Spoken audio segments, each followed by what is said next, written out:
we have the full moon in the sign of Cancer. Okay. And so when the full moon is in Cancer, this is going to stir up our emotions. Okay. And so tonight we're going to be discussing how to best utilize the Cancer full moon's energy, okay, and how we can use this energy to balance our emotions and to move forward in our new life path after divorce, okay.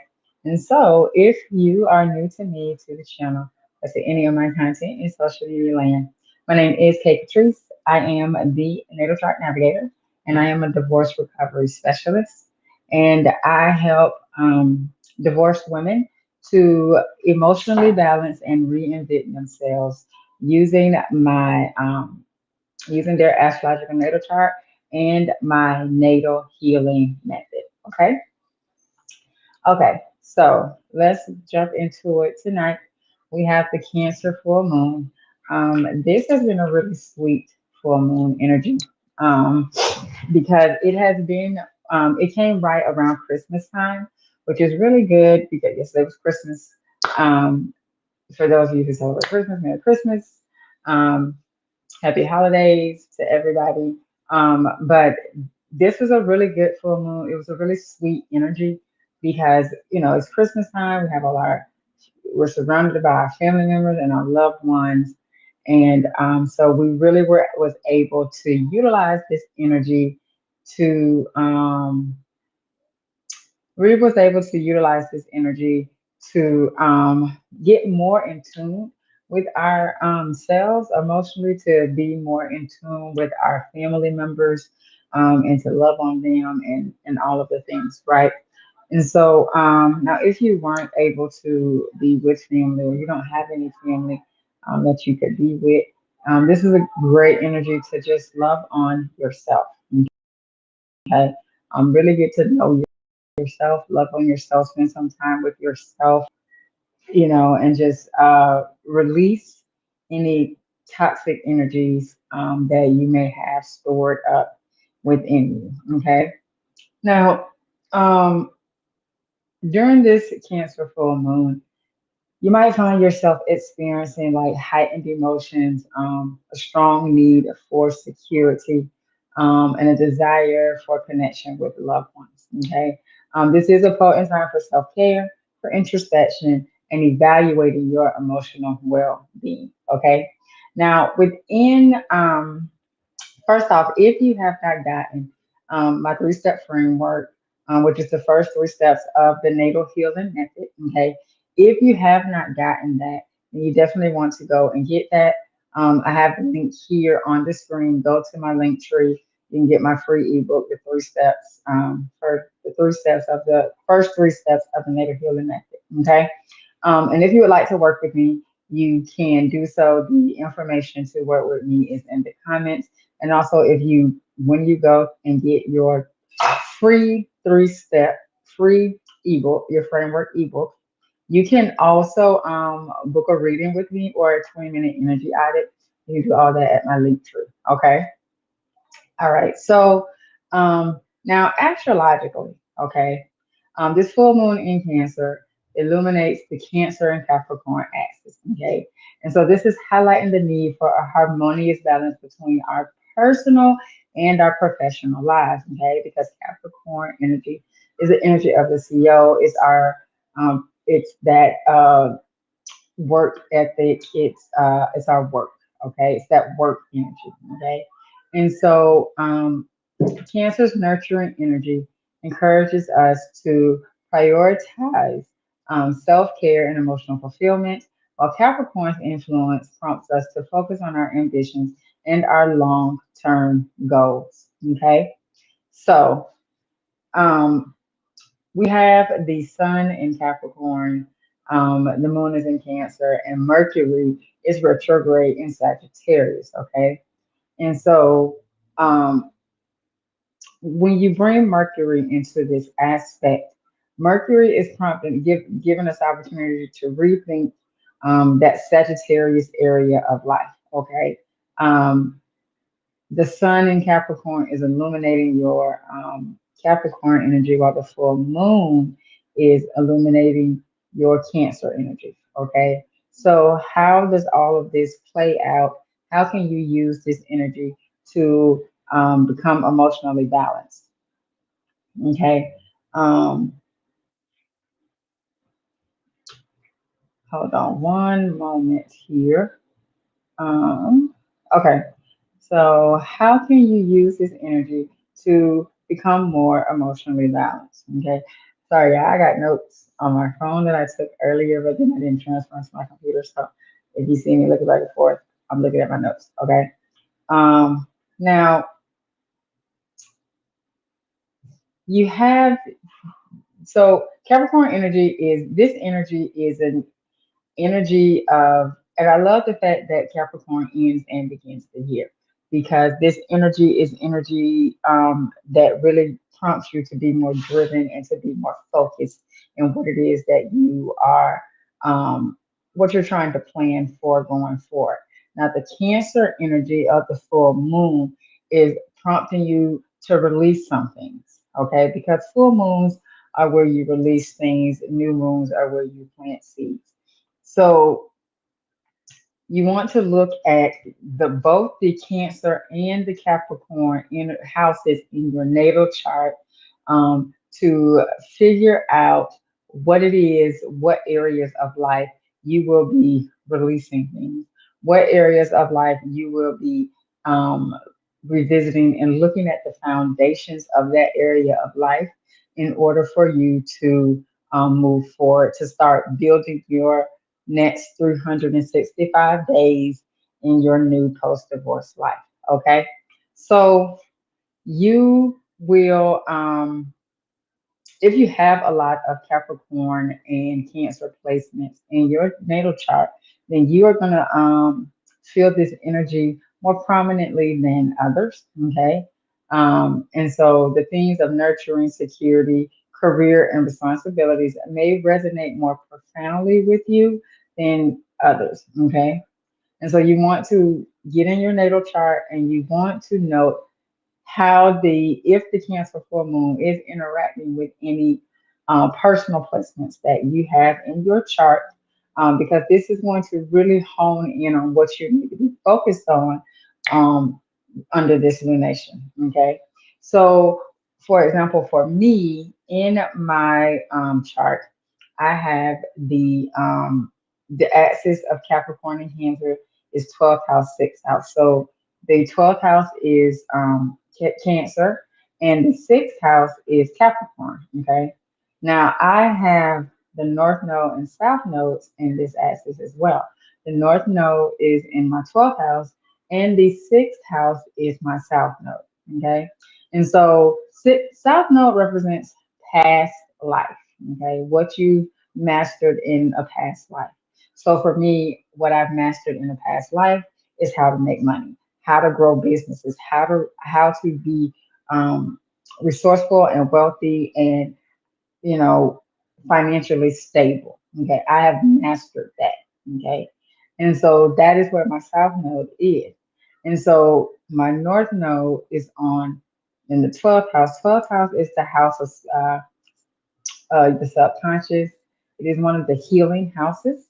Okay, but it's the subconscious. It is your it's places that are hidden, things that are hidden, and it's where you. It's a mental, more of a mental healing house.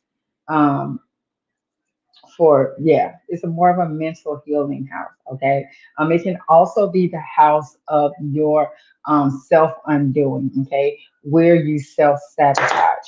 Okay, so with the full moon in the 12th house, and it is where my North Node is, and where the house where my North Node is, right?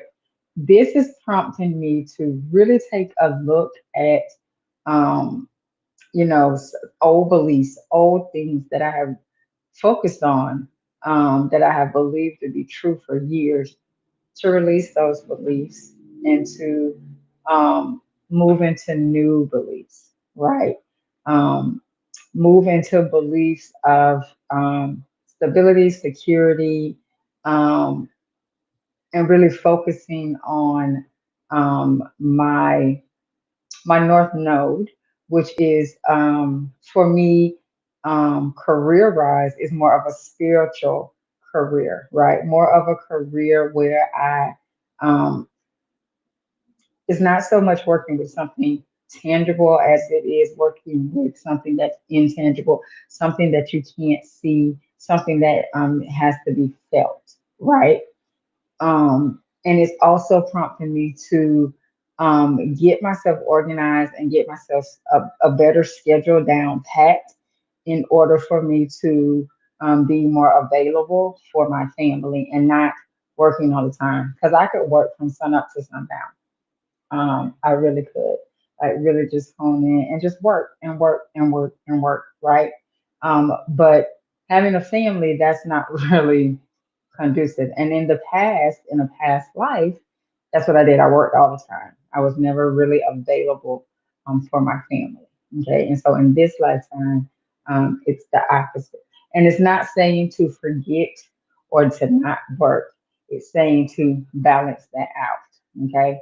You have to find a balance. And this is having a North Node in this person. This is really, really not easy because especially being a Virgo Sun and Venus, I hone in more on the reality side of things.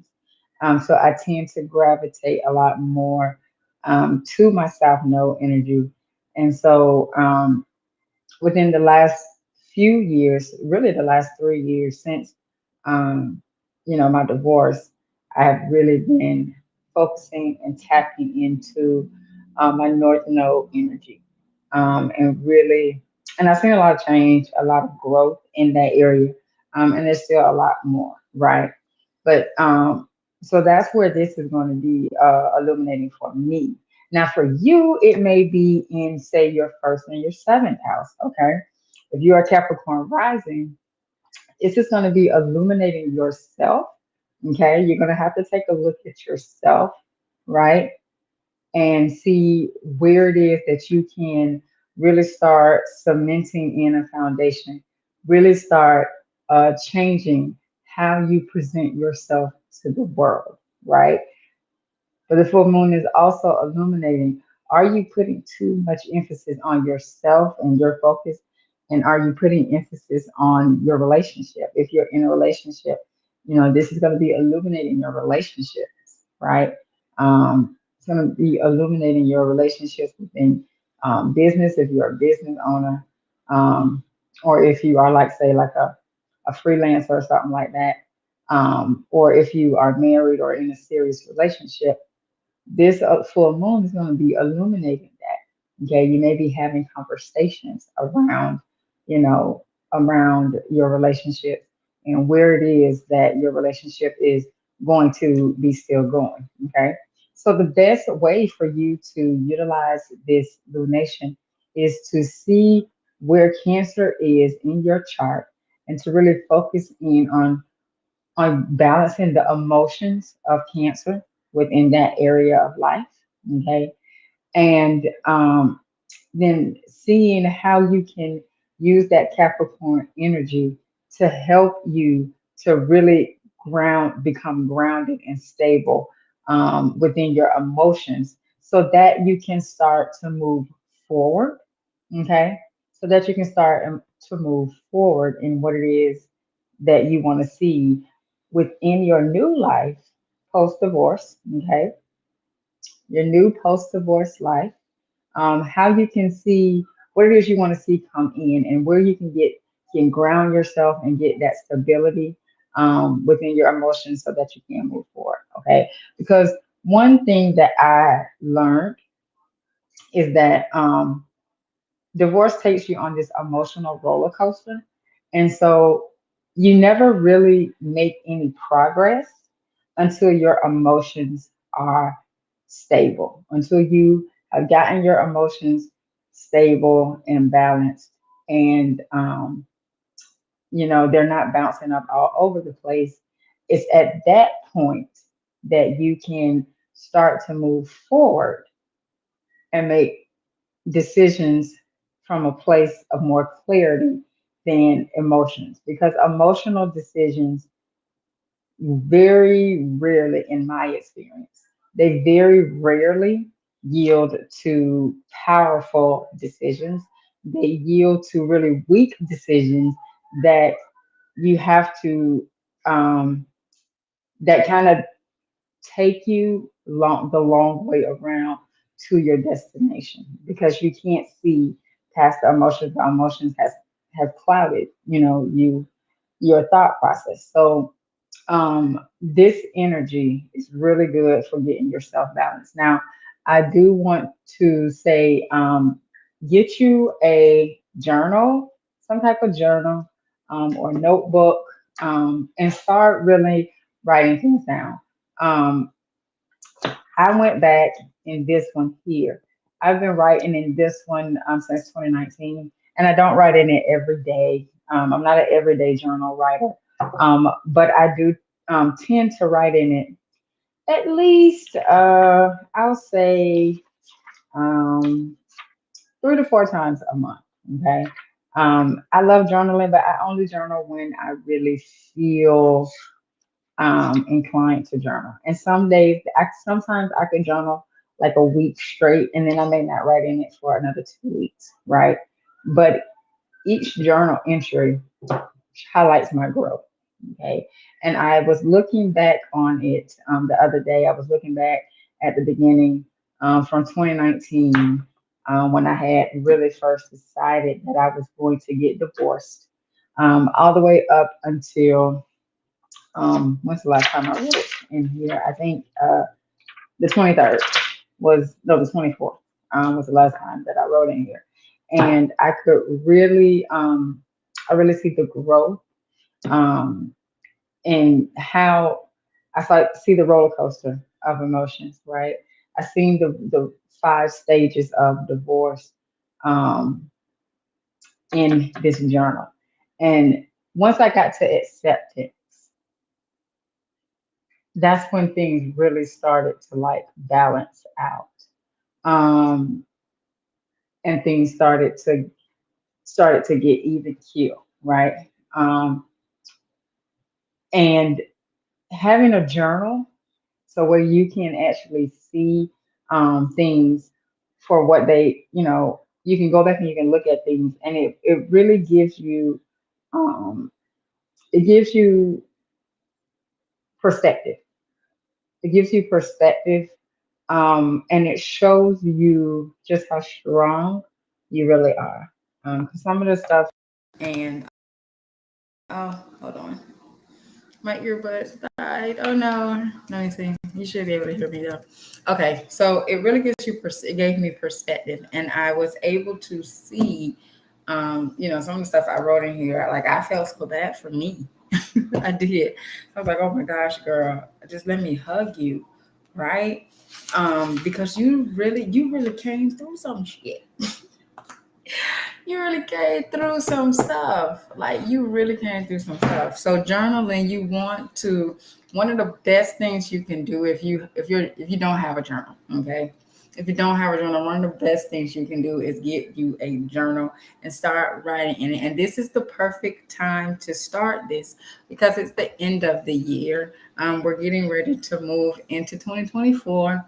Now, for me personally, the new year doesn't start until Aries season. Okay. But we are moving into a new calendar year.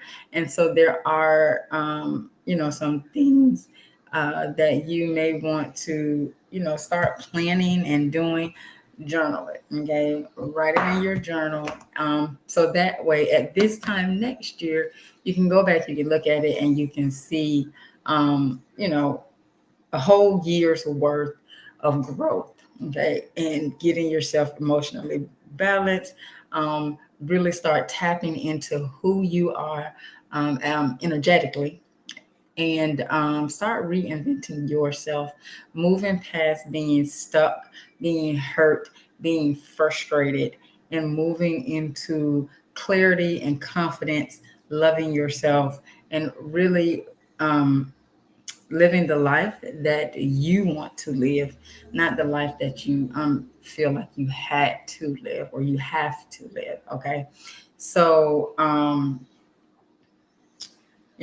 of the things, another thing that you want to use with this energy, nurturing and self-care. Okay. If you have not been really taking care of yourself, if you've been more focused on the Capricorn area of life, about making money, becoming having that financial security, but you're kind of running yourself into the ground. You're working a lot and not really spending any time with yourself, your family, or yourself, but especially yourself. This energy is encouraging you to nurture yourself. This is an opportune time for you to focus on any self-care rituals that you may have, to seek comfort in familiar settings, and connect with things that make you feel emotionally secure. Okay. Because you want to, while being financially, having money and being able to support yourself is very important. Okay. You also don't want to burn out. You don't want to make yourself sick, right? I remember one time I was working this job. I was younger. I think my kids were like babies. Well, no, yeah, I think Ariana was 3 and Bernard was maybe, no, Ariana might have been 4 or 5. Bernard was maybe 1 or 2. But I had this job, and I had just got a job, and I was making way more than I had ever made at the time, and I was working like 7 days straight, and I did that for like a month, and I just worked, and it was like 10-hour shifts, 7 days a week, and I did this for like a month. By the end of that month, I was so sick. I couldn't work for like 3 or 4 days. I was just that sick. All I could do was lay in bed because my body was just like, nope, we're shutting it down. So you definitely don't want to get to that point. Okay. So use this energy to really take care of yourself, to nurture yourself. Because one thing I know to be true is that things always work out. Okay. If you believe that they're going to work out, they're always going to work out. The money will show up. Okay. If you believe that the money is going to show up, the money's going to show up. So you don't have to focus on the money so much, because if you die, the money's going to be here anyway and you won't. Okay. So you want to make sure that you're focusing on taking care of yourself. Okay. Um, another good use of this energy is for you to have those conversations that may seem, um, those sensitive conversations. Um, but now is a good time because people are more open emotionally. Okay. So if there's something that you really need to get off, some emotions that you really need to express, then now is a good time for you to do that, because communication during this time, it will carry a more emotional weight. And so people are more open to expressing their feelings, and being more in tune to the emotional cues of others. And so this is a time for you to open up. Okay. If you have someone that you need to open up, that you feel like you can open up to, or there's a conversation that you need to have, and you go ahead and you have that conversation now, and you will feel a big weight lifted off of your shoulders. Okay. um and then the last best use tip for tonight is, because our emotions are amplified during this phase, you may feel a stronger need for comfort, security, and a desire to connect with your loved ones. Okay. And so your emotions will run high, unveiling feelings that may have been tucked away or unaddressed. And so now's the time to address those feelings. Okay. Because like I said earlier, when your emotions are all over the place, you cannot make decisions from a place of clarity. And one thing about Capricorn energy is that it doesn't make decisions from an emotional state. Okay, Capricorn energy is not an emotional energy. It is an energy ruled by Saturn. Saturn is not an emotional energy. Okay, the what it represents discipline and structure and hard work and dedication and ambition, right? All traits of Capricorn.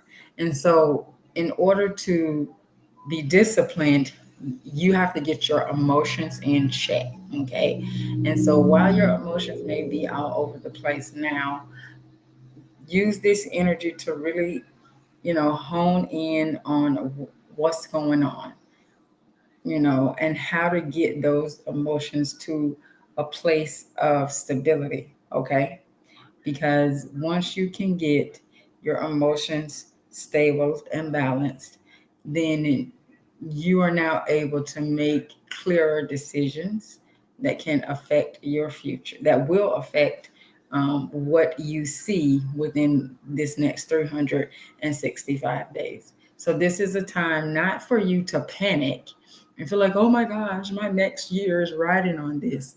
And in a sense, yeah, um, but it's not to a point to where, like, if you're not super duper clear, it's going to be detrimental to your life or nothing like that. Okay, that's why we have Mercury retrogrades. They give us do-overs.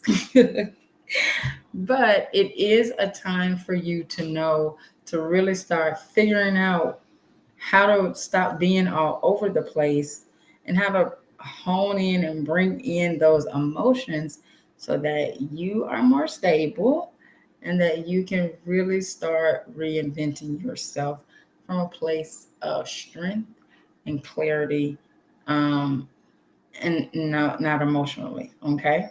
All right. So those are some tips. There are a few more, but just to keep it short, those are three of the best ways that you can use this Cancer full moon energy. Okay. And so, if you find value in that, please do share it out so that other women can find value as well. And so they can learn how they can utilize this energy to get themselves emotionally balanced so they can start reinventing their new post divorce self. Okay.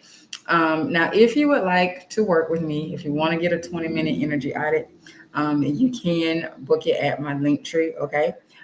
Within this audit, I'm going to go over your sun sign, your moon sign, your rising sign, also your chart ruler, and show you how you can start using those energies to